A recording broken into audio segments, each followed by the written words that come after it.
मार्गदर्शन की उस श्रृंखला परीक्षा विशेष में मैं नैना आप सभी का स्वागत करती हूँ। आज 10वीं की परीक्षार्थी कुमारी सोनाली हमारे साथ उपस्थित है। सोनाली, आपका बहुत बहुत स्वागत है। आज प्रकाश के 30 महत्वपूर्ण प्रश्नों के साथ हम यहाँ पे हैं। 30 प्रश्न के लिए आपको 4 विकल्प दिए जाएंगे। तो शुरू करते हैं अपना ये प्रश्नोत्तरी। सबसे पहला प्रश्न है आपसे, माध्यम बदलने से प्रकाश का वेग बदलना क्या कहलाता है? ऑप्शन ए अपवर्तन, ऑप्शन बी परावर्तन, ऑप्शन सी आवर्तन और ऑप्शन डी आवर्तन। बिल्कुल सही है। अगला प्रश्न है आपसे, उत्तल लेंस को कहा जाता है? ऑप्शन ए अभिसारी लेंस, ऑप्शन बी अपसारी lens, option C A and B और option D none of this. अभिसारी लेंस बिल्कुल सही है। अगला प्रश्न है आपसे, किस कारण से सूर्योदय एवं सूर्यास्त के समय सूर्य की चक्रिका चपटी प्रतीत होती है? सूर्य की चक्रिका सूर्योदय एवं सूर्यास्त के समय चपटी प्रतीत होने है, इसका कारण? ऑप्शन ए वायुमंडलीय अपवर्तन, ऑप्शन बी वायुमंडलीय परावर्तन, ऑप्शन सी वायुमंडलीय कंपन और option D none of this. Option A बिल्कुल सही है। अगला प्रश्न है आपसे, समतल दर्पण में किस प्रकार के प्रतिबिंब बनते हैं? ऑप्शन ए वास्तविक, ऑप्शन बी काल्पनिक, ऑप्शन सी दोनों और option D none of this. Option B काल्पनिक बिल्कुल सही है। अगला प्रश्न है आपसे, वास्तविक वस्तु का वास्तविक प्रतिबिंब नहीं बनता है? ऑप्शन ए समतल दर्पण और उत्तल दर्पण, ऑप्शन ए समतल दर्पण और उत्तल दर्पण, ऑप्शन बी अवतल दर्पण और उत्तल दर्पण, ऑप्शन सी समतल दर्पण एवं अवतल दर्पण और option D none of this. Option number A समतल दर्पण और उत्तल दर्पण। समतल दर्पण और उत्तल दर्पण बिल्कुल सही है। अगला प्रश्न है आपसे, मोटे लेंस की फोकस दूरी पतले लेंस की तुलना में क्या होती है? ऑप्शन ए कम होती है, ऑप्शन बी अधिक होती है, ऑप्शन सी बराबर होती है और option D none of this. Option A कम होती है बिल्कुल सही है। अगला प्रश्न है आपसे, दृष्टि की भौतिक अनुभूति को क्या कहते हैं? ऑप्शन ए प्रकाश, ऑप्शन बी ध्वनि, ऑप्शन सी तरंग और option D none of this. Option A प्रकाश बिल्कुल सही है। अगला प्रश्न है आपसे, 2D क्षमता वाले लेंस की फोकस दूरी है क्या होती है? Option A +50 centimetre, option B -50 centimetre, option C +20 centimetre और option D -20 centimetre. Option A +50 centimetre बिल्कुल सही है। अगला प्रश्न है आपसे, जब प्रकाश अत्यंत चमकीला होता है तो पुतली बन जाती है? ऑप्शन ए बड़ी, ऑप्शन बी सामान्य रहती है, ऑप्शन सी छोटी हो जाती है और option D none of this. Option number C छोटी हो जाती है बिल्कुल सही है। अगला प्रश्न है आपसे, मंद प्रकाश में किसकी शिथिलता से पुतली पूर्ण रूप से फैल जाती है? मंद प्रकाश में किसकी शिथिलता से पुतली पूर्ण रूप से फैल जाती है? Option A cornea, option B परितारिका, ऑप्शन सी इरिस और option D none of this. Option B परितारिका बिल्कुल सही है। अगला प्रश्न है आपसे, इंद्रधनुष किस प्रकार का स्पेक्ट्रम है? ऑप्शन ए प्राकृतिक, ऑप्शन बी कृत्रिम, option C A and B और option D all of this. Option number A प्राकृतिक बिल्कुल सही है। अगला प्रश्न है आपसे, स्पेक्ट्रम के किस वर्ण का झुकाव न्यूनतम होता है? स्पेक्ट्रम के किस वर्ण का झुकाव न्यूनतम होता है?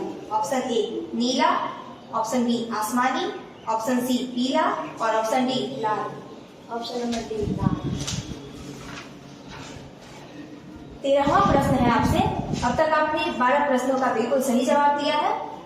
13वां प्रश्न है आपसे, एक नेत्र वाले व्यक्ति को सारा संसार कैसा दिखता है? एक नेत्र वाले व्यक्ति को सारा संसार कैसा दिखता है? ऑप्शन ए द्विबीनीय चपटा, ऑप्शन बी त्रिबीनीय गोल, option C A and B और option D none of this. Option number A द्विबीनीय चपटा बिल्कुल सही है। अगला प्रश्न है आपसे, टॉर्च से किस प्रकार के प्रकाश पुंज की प्राप्ति होती है?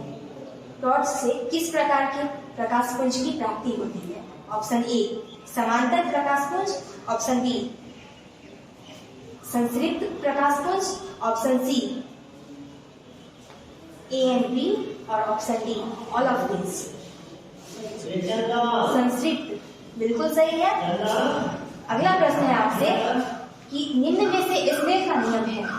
ऑप्शन ए कोण I बराबर कोण R, ऑप्शन बी म्यू बराबर mu into sine R equal to sine I, option C mu equal to sine R by sine I, option D none of this.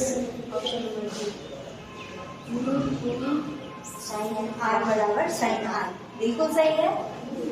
अगला प्रश्न है आपसे मुख्य अक्ष दर्पण के ध्रुव पर, मुख्य अक्ष दर्पण के ध्रुव पर क्या होता है। ऑप्शन ए अभिलंब होता है, ऑप्शन बी 45 डिग्री के कोण पर झुका होता है, ऑप्शन सी 180 डिग्री के कोण पर झुका होता है, और ऑप्शन डी 135 डिग्री के कोण पर झुका होता है।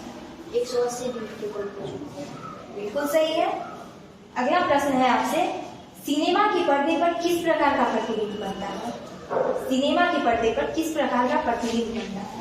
ऑप्शन ए वास्तविक प्रतिबिंब, ऑप्शन बी आभासी प्रतिबिंब, option C A and B, और option D all of this. Option number A वास्तविक प्रतिबिंब सही है। अगला प्रश्न है आपसे किस दर्पण का दृष्टि क्षेत्र बड़ा होता है। किस दर्पण का दृष्टि क्षेत्र बड़ा होता है। ऑप्शन ए अवतल दर्पण, ऑप्शन बी समतल दर्पण, ऑप्शन सी उत्तल दर्पण, और option D option number C उत्तल दर्पण बिल्कुल सही है। अगला प्रश्न है आपसे पानी से भरी बाल्टी की गहराई कम दिखाई देती है, इसका कारण क्या है। ऑप्शन ए अपवर्तन, ऑप्शन बी पूर्ण आंतरिक परावर्तन, ऑप्शन सी परावर्तन, और option D none of this. वो हमने ऑप्शन ए में बताया था। आपका आंसर बिल्कुल सही है, अपवर्तन। अगला प्रश्न है आपसे लेंसों एवं दर्पण के मुख्य फोकस की संख्या क्रमशः है। लेंसों एवं दर्पण के मुख्य फोकस की संख्या क्रमशः है। Option A 1-1, option B 1-2, option C 2-1, और ऑप्शन डी 2-2 2-1 बिल्कुल सही है। अगला प्रश्न है आपसे प्रतिबिंब की ऊंचाई वस्तु की ऊंचाई के अनुपात को कहते हैं। प्रतिबिंब की ऊंचाई और वस्तु की ऊंचाई के अनुपात को क्या कहा जाता है। ऑप्शन ए आवर्धन, ऑप्शन बी संवर्धन, ऑप्शन सी परावर्धन, और option D none of this. आवर्धन बिल्कुल सही है। अगला प्रश्न है आपसे कोलाइडी कणों द्वारा प्रकाश के परिकिरण को क्या कहा जाता है। ऑप्शन ए टिंडल प्रभाव, ऑप्शन बी प्रकीर्णन, option C A and B, और option D none of this. Tyndall प्रभाव बिल्कुल सही है। अगला प्रश्न है आपसे अभिनेत्र लेंस की फोकस दूरी में परिवर्तन किया जाता है। ऑप्शन ए उत्तली, ऑप्शन बी पक्षमार्गी, ऑप्शन सी दृष्टिपटल, और ऑप्शन डी परितारिका। पक्षमार्गी बिल्कुल सही है। अगला प्रश्न है आपसे रेटिना प्रकाश को परावर्तित करता है। ऑप्शन ए विद्युत ऊर्जा में, दूसरा बी विद्युत सिग्नल में, ऑप्शन सी वास्तविक प्रतिबिंब, और option D none of this. विद्युत सिग्नल बिल्कुल सही है। 25वां प्रश्न है आपसे किसी नेत्र का निकट बिंदु होता है। Option A 2.5 centimetre, option B 2.5 metre, option C 25 centimetre, और ऑप्शन डी 325 सेंटीमीटर बिल्कुल सही है। अगला प्रश्न है आपसे अधिक ऊंचाई पर आकाश में वायुयान में सफर करने पर आकाश का रंग कैसा दिखाई देता है। अधिक ऊंचाई पर आकाश में वायुयान से सफर करने पर आकाश का रंग कैसा दिखाई देता है। ऑप्शन ए काला, ऑप्शन बी लाल, ऑप्शन सी नीला, और ऑप्शन डी हरा। ऑप्शन ए काला बिल्कुल सही है। अगला प्रश्न है आपसे दीर्घ दृष्टि दोष वाला व्यक्ति, जो व्यक्ति दीर्घ दृष्टि दोष से ग्रसित हो, उसके चश्मे में कौन सा लेंस लगा होता है। ऑप्शन ए अवतल लेंस, ऑप्शन बी उत्तल लेंस, ऑप्शन सी बेलनाकार लेंस, और option D bifocal lens. Lens. बिल्कुल सही है। अगला प्रश्न है आपसे, वास्तविक सूर्योदय और सूर्यास्त, वास्तविक सूर्यास्त और आभासी सूर्यास्त के बीच लगभग कितने समय का अंतर होता है? वास्तविक सूर्यास्त और आभासी सूर्यास्त के मध्य कितने समय का अंतर होता है? Option A 1 minute, option B 2 minute, option C 3 minute और ऑप्शन डी 4 मिनट। 2 मिनट। बिल्कुल सही है। 29वां प्रश्न आपसे है, इनमें से कौन व्यक्ति नेत्रदान कर सकता है? नेत्रदान कौन व्यक्ति कर सकता है? ऑप्शन ए संक्रमण रोग से पीड़ित व्यक्ति, ऑप्शन बी मधुमेह का रोगी, ऑप्शन सी दमे का रोगी और option D B and C. Option D B और सी। यानी कि मधुमेह का रोगी और दमे का रोगी नेत्रदान कर सकता है। बिल्कुल सही है। सबसे लास्ट प्रश्न है आपसे, अल्कोहल का अपवर्तनांक होता है? Option A 1.33, option B 1.65, option C 1.36 और ऑप्शन डी 1.3।